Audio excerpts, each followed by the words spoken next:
Bonjour à tous, nouvelle vidéo. Aujourd'hui, on va traiter d'un autre sujet, hein. J'ai traité beaucoup de gravure laser et d'impression 3D récemment. On va passer sur autre chose, on va passer sur un sujet que j'aime bien aussi, c'est la domotique. Alors aujourd'hui, on va parler de ce que j'ai dans la main ici. On va parler de quelque chose qui est très en vogue actuellement dans la domotique et dans la protection de la maison, les serrures connectées.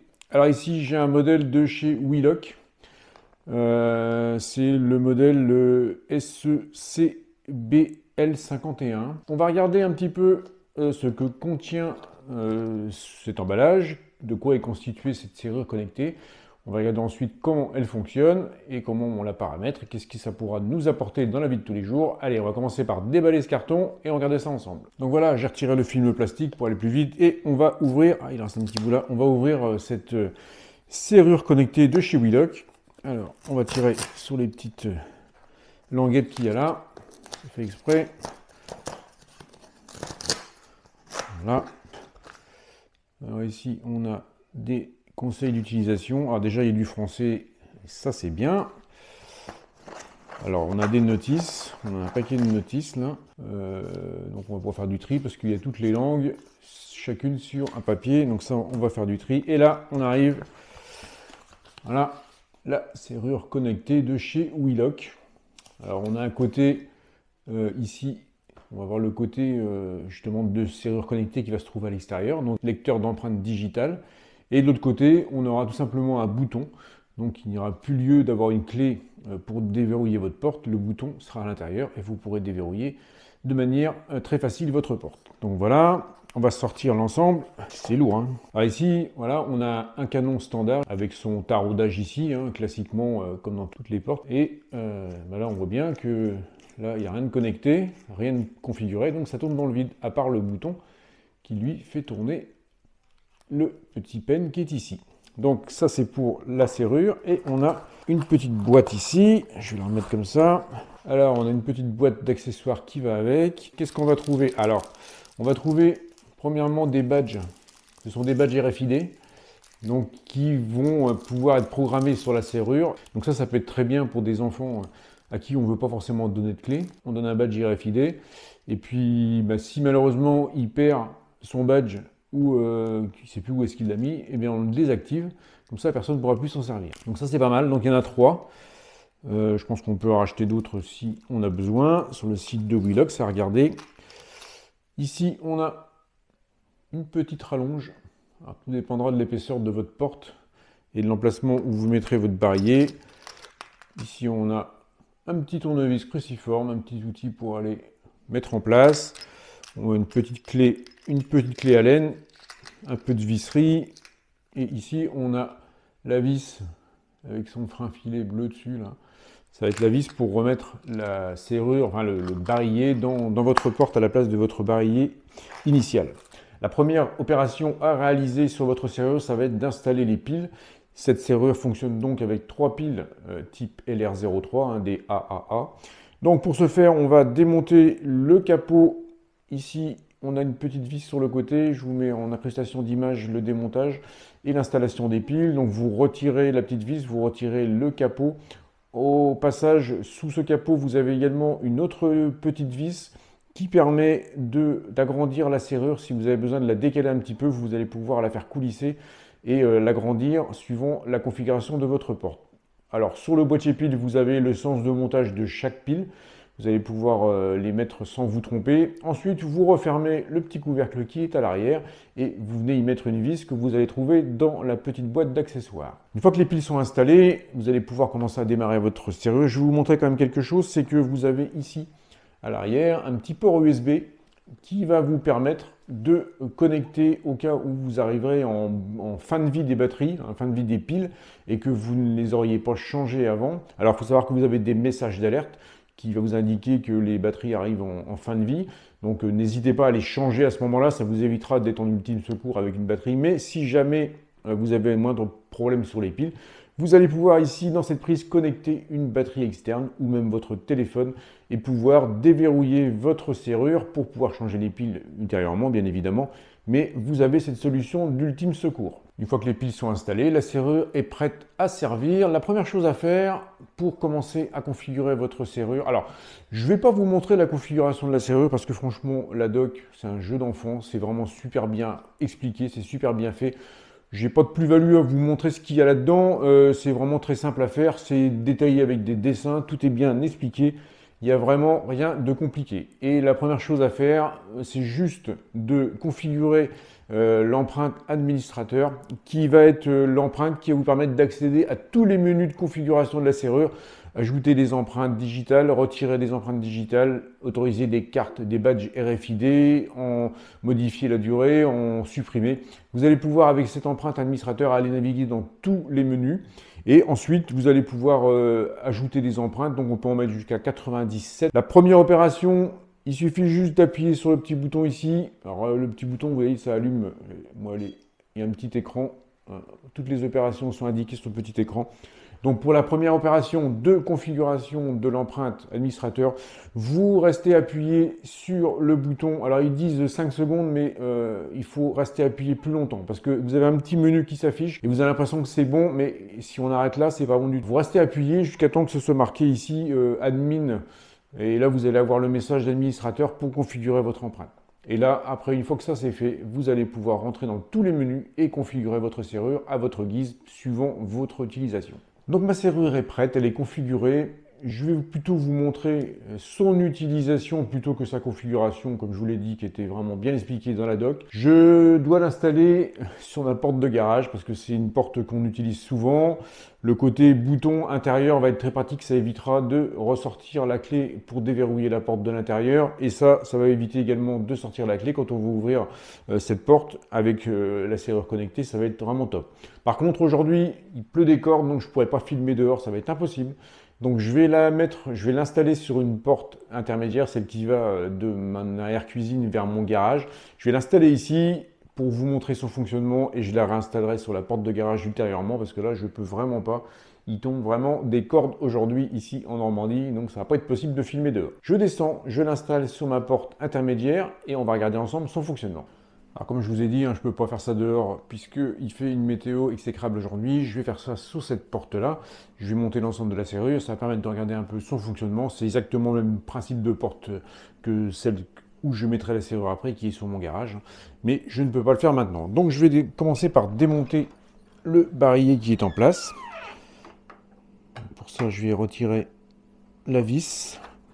Une fois que j'ai dévissé la vis ici, je vais retirer le barillet. Hop. Voilà, l'ancien barillet est maintenant retiré. Alors, sur la nouvelle serrure, hop, je vais la récupérer là. Alors, j'ai retiré le bouton de commande qui est de l'autre côté. Et j'ai démonté le petit capot ici, je vous ai dit, hein, sous ce petit capot, je vous mets les images, hein, on a une petite vis qui permet d'allonger un petit peu la course qu'on a ici. Donc on peut l'allonger d'environ 2 à 3 cm. Ça permet d'échapper quand on a des plaques comme ça, des plaques de déco, des plaques de propreté, de venir décaler un petit peu le bouton de manière à ce qu'on soit bien centré quand on vient mettre le nouveau barillet. Donc ensuite, on va introduire le nouveau barillet dans son emplacement. Voilà, il faut bien qu'il ressorte derrière pour que je puisse être... Voilà, je vais le mettre comme ça et je vais remettre la vis puisque j'ai vérifié avant. Voilà, c'est le même filetage. Donc je remets la vis d'origine, pas besoin de la changer. De toute façon, celle que je pensais être une vis qui est dans la petite boîte, c'est pas une vis qui va là-dessus. Donc du coup, je remets en place. Voilà, la nouvelle serrure est en place maintenant. Je vais remettre le bouton de l'autre côté de la porte. Je vais remettre le bouton ici. Voilà. Juste à serrer la petite vis de pression qui est ici. Lui, je peux le régler aussi. Hein, il a plusieurs... Voilà. Donc lui, lui, il commande bien manuellement mon pen qui est ici, hein, puisque lui, il est toujours actif. Donc, quand je vais être côté garage, c'est ce qui va être à l'intérieur. Et je pourrai ouvrir ma porte directement sans avoir besoin de clé. De l'autre côté maintenant, donc là la serrure elle n'est pas activée et voilà ce que vous pouvez constater c'est que elle tourne sur elle-même donc elle ne commande rien. Alors première façon d'ouvrir cette serrure, donc je vais venir appuyer sur le petit bouton qui est ici et je vais venir mettre mon empreinte et voilà il a reconnu mon empreinte. Donc maintenant la serrure elle est fonctionnelle. Le temps de la temporisation elle fonctionne pour actionner le pen. Donc là, la temporisation est terminée. Donc moi, je l'ai mise volontairement à 5 secondes, je crois. Donc si je veux rentrer mon pen ici, je vais être obligé de réactiver une nouvelle fois. Je remets mon empreinte. Et voilà, de nouveau, la serrure est activée. Deuxième façon d'activer la serrure, je vous en ai parlé, ce sont les petits badges RFID qui sont ici. Donc toujours pareil, je viens appuyer sur le petit bouton. Je viens positionner le badge RFID et là ma serrure est fonctionnelle. Je peux verrouiller ma porte. Là je ne peux plus rien faire, la serrure tourne dans le vide. Si je veux, ma porte elle est fermée. Si je veux déverrouiller ma porte, j'appuie sur le petit bouton et là elle est de nouveau déverrouillée. Alors j'ai pas été assez rapide, 5 secondes c'est peut-être un peu juste. J'ai eu le temps de faire un tour et là je peux faire le deuxième tour. Très facile, hein. Si jamais je viens avec un doigt qui n'a pas été enregistré dedans, donc je rappuie sur le bouton, je vais prendre celui-là, et là, il m'écrit « doigt non reconnu ». Donc là, c'est tout à fait impossible de venir ouvrir la serrure avec une empreinte qui n'est pas enregistrée dans la serrure. Là, j'ai enregistré deux, puisque j'ai enregistré l'empreinte de mon pouce, qui est l'empreinte administrateur, donc celle-ci qui me permet d'actionner tous les menus, mais l'empreinte administrateur me permet aussi d'ouvrir la serrure. Voilà, donc là, elle est déverrouillée. Et là, elle est de nouveau verrouillée. Donc là, elle tourne dans le vide. Je ne peux plus rien faire. Je vais vous montrer après la troisième méthode que l'on peut utiliser pour déverrouiller la serrure, qui est la méthode avec l'application. Je vais aller chercher mon téléphone et je vais vous montrer un petit peu comment on fait pour déverrouiller ça avec l'application. Alors ici, on va ouvrir l'application WeLock. Alors, quand on arrive sur WeLock, on arrive ici. Alors, je suis auprès de la serrure, donc là, comme vous pouvez voir, mon Bluetooth est activé, donc la serrure, elle est aussi reconnue par mon application. Donc, je suis à proximité, donc je vais pouvoir aussi la déverrouiller par l'application. Voilà, donc là, la serrure s'est déverrouillée toute seule en utilisant le Bluetooth. Donc ça permet, c'est encore une autre solution de déverrouillage de la serrure. Voilà, après la tempo, elle se reverrouille toute seule. Vous voyez, le petit logo est passé en bleu. Et ça veut dire que la serrure est de nouveau verrouillée. Alors ici, on peut faire la gestion des autorisations. Donc c'est le côté administrateur qui va permettre de gérer ce qu'on va autoriser ou pas avec cette serrure. On peut ajouter les cartes RFID.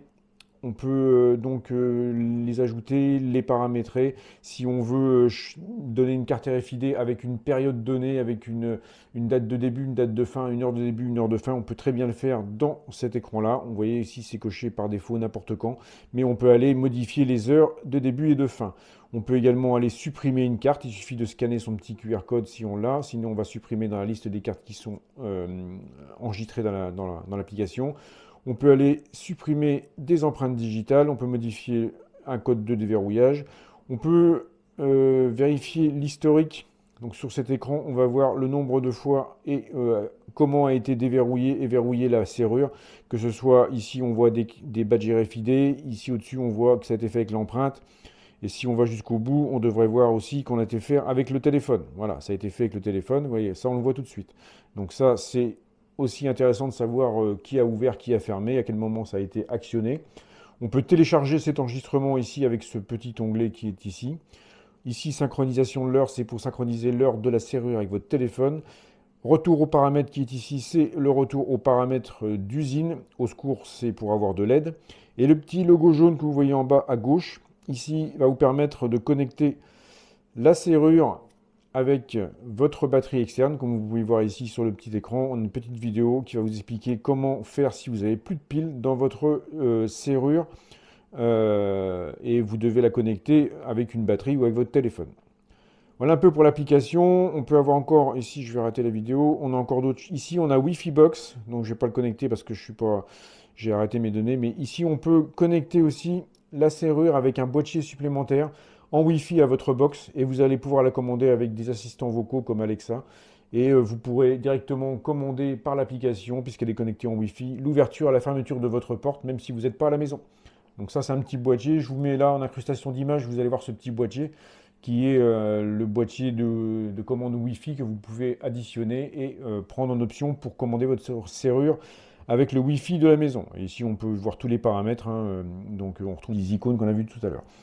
Donc voilà un peu pour l'application qui est très pratique, parce qu'il y a vraiment beaucoup de fonctionnalités dans cette application. C'est quand même quelque chose de complémentaire aux ensembles des différents modes de verrouillage et déverrouillage. Et l'application est vraiment très bien faite. Donc voilà, on arrive à la fin de cette vidéo pour cette serrure Wheelock. Alors, qu'est-ce que je peux en dire de cette serrure? Alors déjà, je ne vous ai pas parlé, mais la qualité de fabrication, franchement, c'est bien fait. On voit que c'est des beaux matériaux, c'est des matériaux de qualité. Le bouton ici, c'est du massif. On voit que les ajustements, les assemblages sont vraiment très bien faits. C'est vraiment un élément de qualité. On voit que la qualité de fabrication est vraiment là. Et c'est vraiment quelque chose de très qualitatif. Ensuite, en termes d'utilisation, ça va avoir des utilisations multiples. Donc que ce soit pour équiper une porte, comme moi je vais le faire sur ma porte de garage qui vous sert tous les jours, et ce côté pratique de ne pas avoir à ressortir de clé est vraiment quelque chose de super intéressant. Ça peut être si vous avez une location de vacances, que vous voulez condamner une certaine porte pour mettre vos affaires personnelles, vous pouvez très bien mettre ce genre de serrure et donner l'autorisation uniquement à quelques personnes, comme la femme de ménage, comme vous, votre famille. Quand vous allez dans la maison de location, vous pouvez accéder à la pièce, mais les locataires qui loueront la maison ne pourront pas y aller eux. Ça peut être une restriction dans une entreprise, dans un bureau, vous voulez restreindre l'accès au bureau à certaines personnes ou à certains endroits de l'entreprise à certaines personnes. Vous pouvez autoriser un nombre de personnes limité, donner des badges RFID ou donner le choix d'installer ses empreintes, puisque c'est vous l'administrateur, c'est vous qui allez choisir qui va pouvoir enregistrer son empreinte.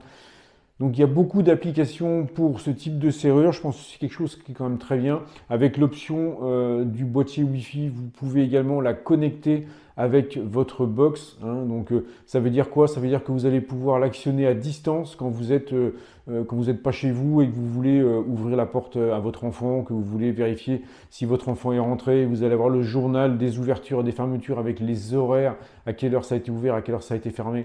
Donc ça c'est pareil, c'est une aide vraiment intéressante pour ce matériel, et l'application est vraiment bien faite. Vous avez vu, on peut vraiment tout faire avec l'application quand on est en Bluetooth à côté ou qu'on est avec le Wi-Fi. Si on prend le boîtier optionnel, et bien avec le Wi-Fi, vous pourrez également tout faire sur cette application pour commander votre serrure.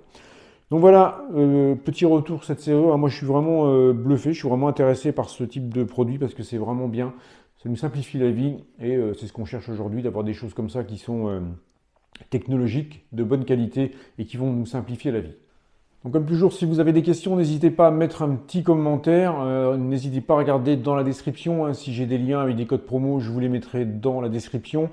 Si vous avez aimé cette vidéo, n'hésitez pas à m'encourager avec un petit pouce bleu. C'est important pour ma chaîne, c'est important pour l'algorithme et je vous en remercie d'avance. Si vous n'êtes pas encore abonné à ma chaîne, n'hésitez pas à le faire. On se retrouve d'ici quelques temps pour un nouveau sujet, une nouvelle vidéo. Et puis n'hésitez pas à aller faire un petit tour sur le site de Wheelock si vous voulez regarder un peu ce qu'ils font. C'est vraiment des bons produits. Allez, je vous dis salut, à plus!